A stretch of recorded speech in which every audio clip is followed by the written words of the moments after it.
बिस्मिल्लाहिर्रहमानिर्रहीम। अस्सलामुअलैकुम वरहमतुल्लाहि वबरकातुहू।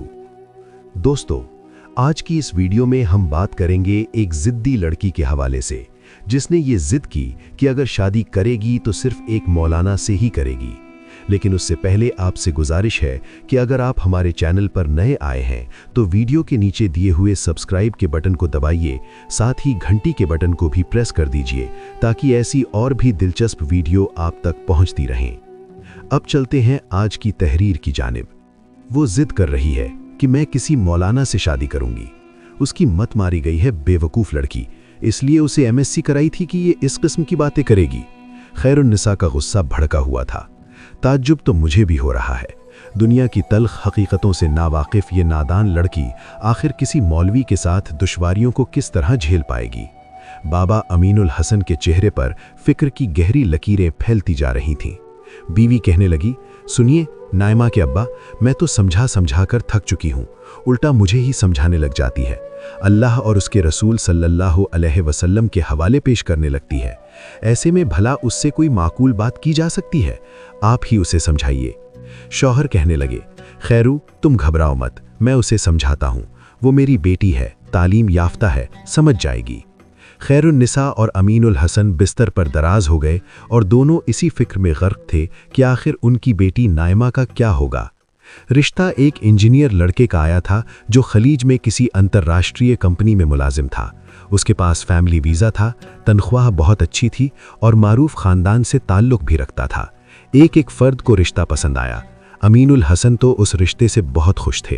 कहने लगे, खैरू तेरी बेटी राज करेगी, लड़के के पास फैमिली वीज़ा है, इधर निकाह हुआ और उधर उड़ जाएगी तेरी नायमा। शहर में 4 कमरे का फ्लैट लेकर रहता है, कंपनी की तरफ से बेहतरीन गाड़ी मिली हुई है, उसके नीचे कितनी ही मुलाजिम काम करते हैं। खुशकिस्मत है तेरी नायमा, माशाअल्लाह क्या रिश्ता आया है, तस्वीर देखो शहजादा लगता है। खैरुन्निसा भी हाँ में हाँ मिला रही थी। उसकी आंखों की चमक से खुशी झलक रही थी। वो ठीक से अल्फाज भी अदा नहीं कर पा रही थी। कहने लगी, अब अल्लाह के लिए जल्दी जल्दी तैयारी शुरू कर दीजिए और दुआ कीजिए कि इस रिश्ते को किसी की बुरी नज़र न लगे।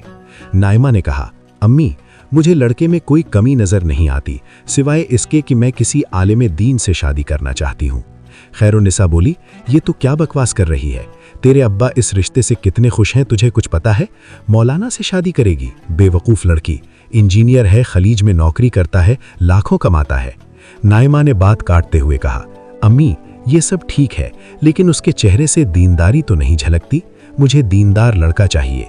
खैरुन्निसा गुस्से से बोली, तेरा दिमाग खिसक गया है क्या? 4-5 हज़ार कमाने वाले मौलवी से शादी करना चाहती है?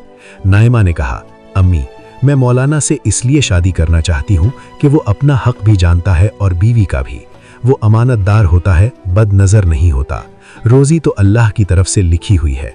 उसने कहा, मैं किसी खुदा तर्स इंसान के साथ ज़िंदगी गुजारना चाहती हूँ ताकि मेरी आखिरत तबाह ना हो। सुबह नाश्ते के बाद अमीनुल हसन ने नायमा को बुलाया। नायमा पहले से तय कर चुकी थी कि उसे किस तरह अब्बा को कायल करना है। उसने कहा, अब्बू अगर आप मेरी खुशी चाहते हैं तो मेरे लिए दीनदार आलिम दीन लड़का देखिए। अमीनुल हसन बोले, बेटा मौलवियों में भी बुरे लोग होते हैं। नायमा ने जवाब दिया, अब्बू हर जगह अच्छे बुरे लोग होते हैं, आप अल्लाह पर भरोसा कीजिए। मेरी दुनिया बनाने के चक्कर में मेरी आखिरत किसी बेदीन के हवाले मत कीजिए। अमीनुल हसन लाजवाब हो गए। उन्हें बेटी की बात में सच्चाई नजर आई। समाज के तानों का डर जरूर था, मगर आखिरकार उन्होंने खैरुन्निसा को भी मना लिया। उन्हीं दिनों शहर में एक दीनी जलसा हो रहा था। एक नौजवान आलिम दीन कुरान और सुन्नत की रोशनी में बयान कर रहा था। अमीनुल हसन की आंखों में उम्मीद जग उठी। 6 महीने के अंदर शादी हो गई। मौलाना एक दीनी इदारे में तदरीसी खिदमत अंजाम दे रहे थे। तनख्वाह मामूली थी, मगर शादी सादगी से बिना किसी दिखावे के हुई। नायमा को ऐसा लग रहा था जैसे वो ज़मीन पर चल ही नहीं रही हो, लेकिन ख़ानदान के कुछ लोग ताने भी दे रहे थे। 2 महीने बाद नायमा मायके आई। वो बेहद खुश थी। तभी उसके शौहर का फ़ोन आया। बात ख़त्म करके वो रोती हुई बोली, अब्बू मेरे शौहर की नौकरी मदीना मुनव्वरा के एक तालीमी इदारे में लग गई है। अच्छी तनख्वाह, रिहाइश और फैमिली वीज़ा सब कुछ मिलेगा। माँ बाप खुशी से रो पड़े। दोस्तों याद रखिए, जो लोग अल्लाह से डरकर और रसूल सल्लल्लाहु अलैहि वसल्लम के बताए हुए तरीक़े पर ज़िंदगी गुजारते हैं, दुनिया खुद उनके कदम चूमती है। اللہ تعالیٰ فرماتا ہے کہ جو اس سے ڈرتا ہے اللہ اس کے لیے راستے نکال دیتا ہے اور اسے وہاں سے روزی دیتا ہے جہاں سے اسے گمان بھی نہیں ہوتا۔ امید ہے کہ آج کی یہ ویڈیو آپ کو پسند آئی ہوگی۔ صدقہ جاریہ سمجھ کر اسے اپنے دوستوں کے ساتھ ضرور شیئر کریں۔ اگر آپ نے ابھی تک ہمارا پیج شفا عمران پیج سبسکرائب نہیں کیا ہے تو ابھی سبسکرائب کریں اور گھنٹی کا بٹن دبائیں۔ جزاک اللہ خیرن۔ السلام علیکم ورحمۃ اللہ وبرکاتہ۔